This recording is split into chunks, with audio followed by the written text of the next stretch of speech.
So there, today is called honor. We're focused on 2 of the 10 commandments. Thou shalt keep the Sabbath day, keep it holy, and thou shalt honor thy mother and thy father. And both hard ones for many of us. Both equally hard to actually understand them for one thing, and then to adhere to them for another. And I looked up honor in the dictionary, and I looked at, to find 3 different definitions. One says high respect, esteem. 2 is a privilege, regard with great respect, and fulfill an obligation or keep an agreement. And I thought about those, and both of these commandments are about honoring something, keeping an agreement in many ways, and holding in respect. But what am I holding in respect? In regards to the Sabbath day, do you know that back in the olden days, very olden days, a person could be put to death for not adhering to the Saturday Sabbath? It's a little crazy, isn't it? Somewhere I'm missing the love of God in that punishment. And if you read in your Bible, a lot of those commandments that come after the 10th commandment you could be killed for not adhering to them. And that was the law. And I understand what Moses was trying to do was civilize an uncivilized culture, but then it became about man and not about God. They lost the spirit, and a lot of religion had lost its spirit and became about man and man's comfort or discomfort level. But I serve with the field licensing team. I serve on the policy team. I'm co-chair of the policy team. And one of the things we do is we bring incoming ministers in. People apply. That's the way I went through. I was already employed here, and then I applied to become a candidate. And when the applicants come in, they go through a psychological evaluation, and then they have to do a talk, and a 10-minute talk and a 5-minute meditation for 2 different teams. They have to do it twice. The psychological evaluation with the therapist that can take an hour to an hour and a half. And then we have a discernment process where the therapist lets all the mentors know what she discovered or discerned in that interview with the applicant. And we have felt sometimes in the past that the therapist has given us more information about someone than perhaps we felt necessary. But this year, I thought she did fine, but another mentor, someone else on my team, had a problem with it and said, I think we're getting too much. And it occurred to me that perhaps what it is sometimes we're just uncomfortable with the information we receive, and we cannot tolerate that discomfort, and so we want to make someone else change. We want, the other person has to change. And I said, you know what? If you're uncomfortable, why don't you raise your hand next year and say, how will this information help us to discern, to better help this applicant, rather than trying to get her to be different. Use the information with your own wisdom in order to, and then she will learn if this is too much or it's not enough, but to keep trying to suppress her. And I think sometimes we try to suppress spiritual law because we're not comfortable with it. And we try to suppress each other because we're not comfortable with each other, because I don't want to have to deal with my thoughts and feelings around your behavior. And some of us don't want to take a Sabbath. And a Sabbath isn't about a day, it's about a time. Some of us don't even want to do that for fear of what information we're going to receive. We think, I'll meditate later tonight, and tonight I'm too tired. Well, there's something good on TV. I'm not going to do that now. I'll do it after the TV show. I'll do it the next day. I'll do it tomorrow. So many of us don't have time for meditation. 5-minute meditation. I can't do that. I can't get quiet for 5 minutes. So what? Sit there anyway is what I say. Take time to give, 5 minutes. Imagine that. I always tell people new to meditation, 5 minutes. Don't bother with 10. You don't get extra points for longer. But start with 5 minutes and sit there with all the noise in your head. It will quiet eventually. I guarantee it will quiet eventually, but it's a time of dedicated silence. And so I looked up about Sabbath here with Unity, truthunity.org is one of my favorite research places for metaphysical interpretation. And it says here that the real meaning of Sabbath is an ancient metaphysical symbol of conscious silence and willing stillness. That's why I brought this up, because I wanted to make sure I remembered the word they used. Willing stillness. Imagine. Willing stillness in your greatest time of upset. Or your greatest time of joy, which can be the same sensations as upset. You know, yeah, we're all adults here. How many have read David's book, The Thought Exchange? You know, he has a famous line, I call famous, he uses in workshops and in his book, and somebody who comes to him and says, I'm out of breath, my heart is racing, I don't know which way to turn, and he says, are you having an orgasm? Because it's the same sensations as an oncoming heart attack. It's the same physical sensations, but we interpret them differently. We interpret them differently. I so had to laugh. At one of our graduations at Unity Village, the board president of the associations, and I'm going to quote David Friedman here. I'm going to quote him. When you are having anxiety, you say, I am having an orgasm. I thought, that's not what he said. That is not at all what he said. And I let her know it. And when I was introducing her to David on the Unity cruise, and I said, this is the woman that misquoted you. And she ran away. But, you know, it's those sensations and excitement and thrill is the same excitement as great anxiety and sadness. It's the same sensations. They often sit in the same place in the body, but because of my thinking, you know, my thoughts, I tell myself what those sensations mean instead of listening for what those sensations mean. How those sensations are guiding me that I may better go forth into my Sabbath. That I may better go forth into my designated God time. That I would give myself a time of being rather than a time of thinking and doing. Or a time of thinking I ought to be doing. Or a time of thinking I ought not to have done. Guilt really isn't the fastest pavement to get into the kingdom. Are we clear on this? Guilt is not the fastest road into the kingdom. We are not required to be guilty. Spirit does not require guilt. It is just a hindrance. Would you be willing to know that you are loved with an everlasting love? And there's nothing you can do about it. You cannot undo that you and the person you fear or hate the most is loved with an everlasting love. And so therefore you do not need to worry about the soul of another.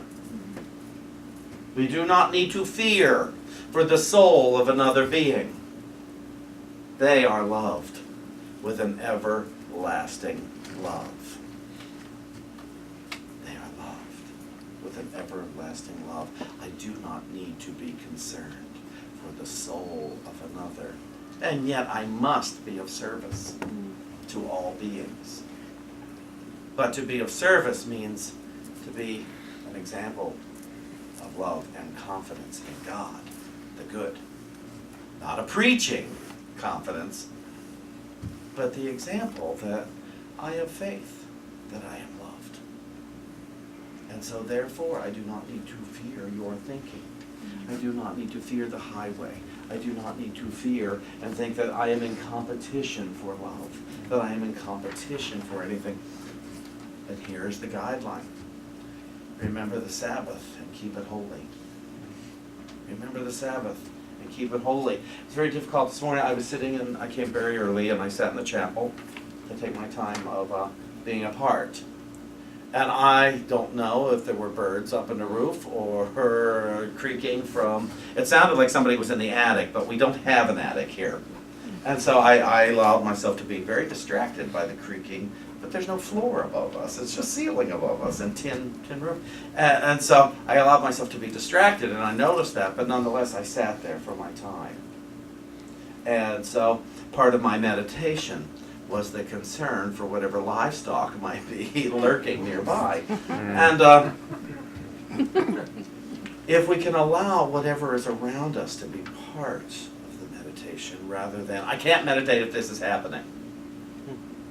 And heaven help us if we're ever on a desert island and I can't meditate because I don't have my music. I don't have my tape player here too. I don't have my Walkman, so I can't meditate out on a desert island because I don't have my yawning.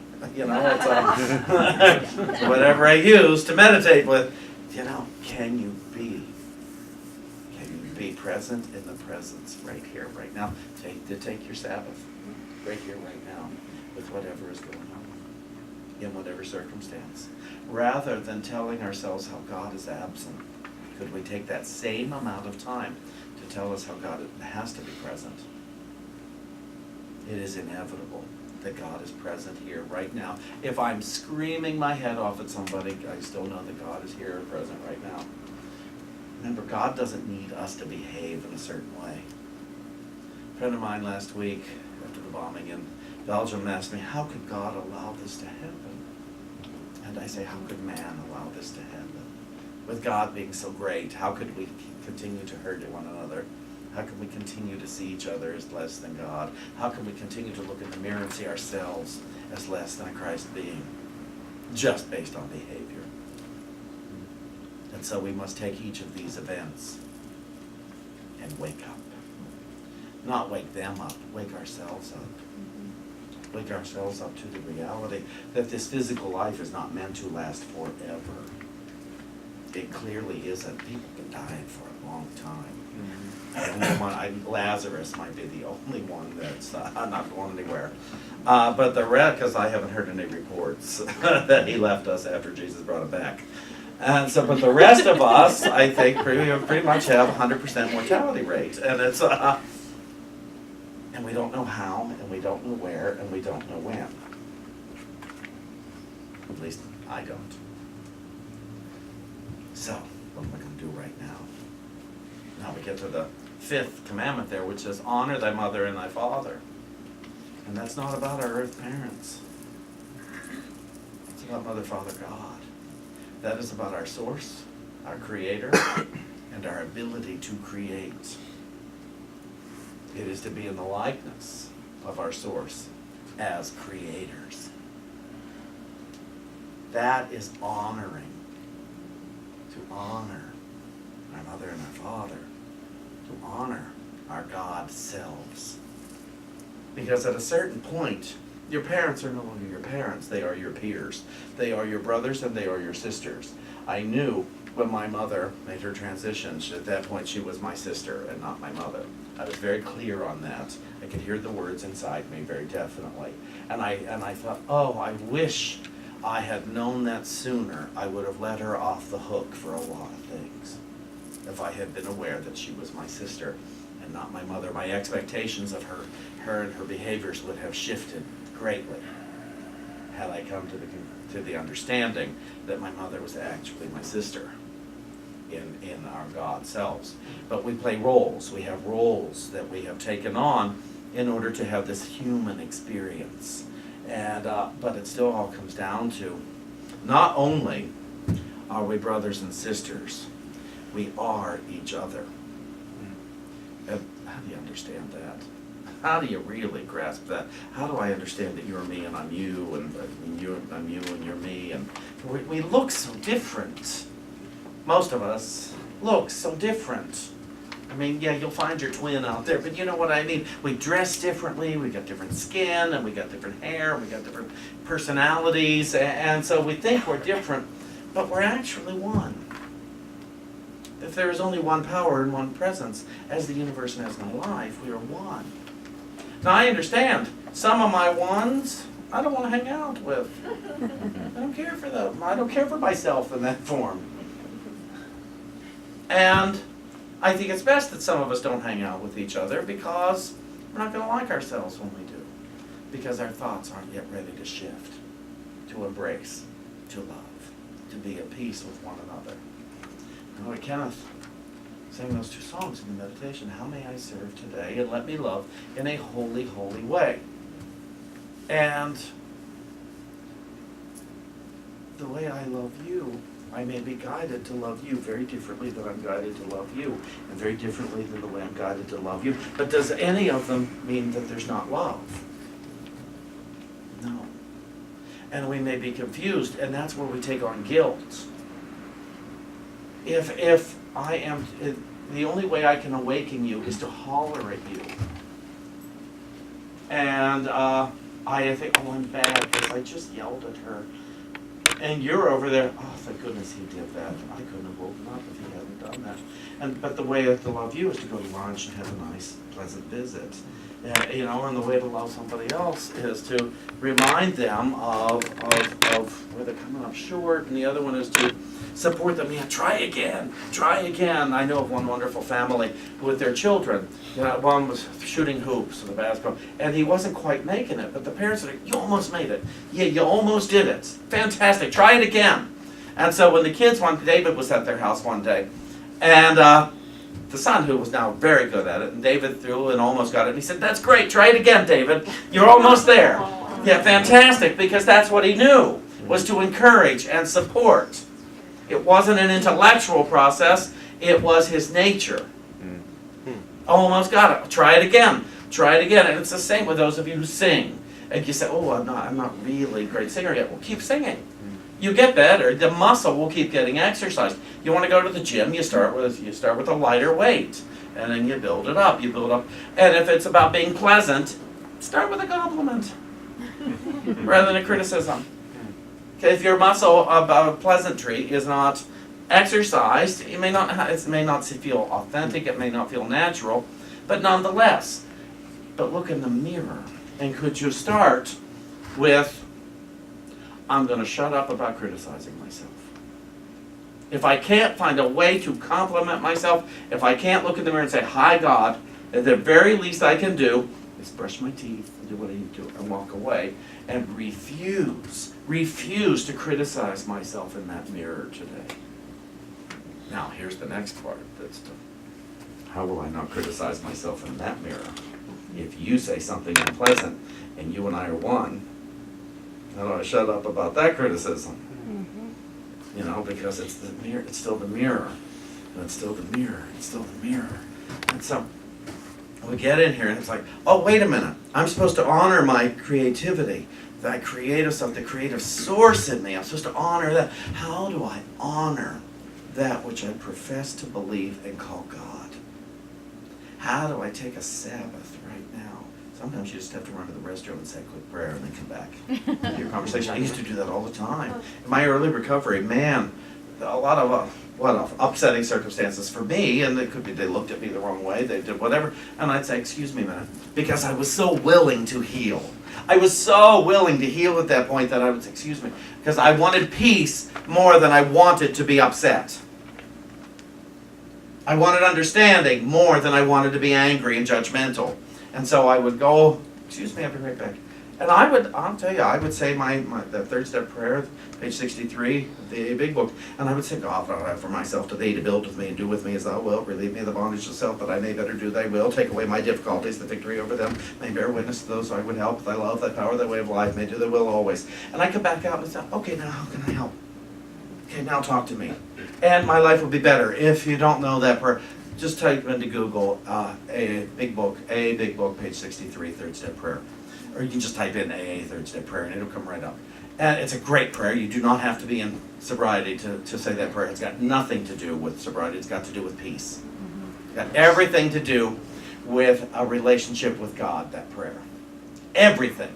That prayer is a surrender of the egoic self with a desire to be joy-filled, no matter what's going on. And knowing that I don't know what's going on. I just know what I think is going on. So, we look at this. Honor your mother and your father. And the Sabbath. I'm going to read this last thing.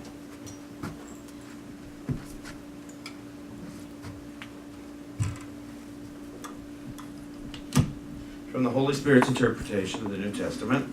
It comes from Luke, chapter 20, 23, verse 50 it starts with. That which precedes the recognition of life as it is rest.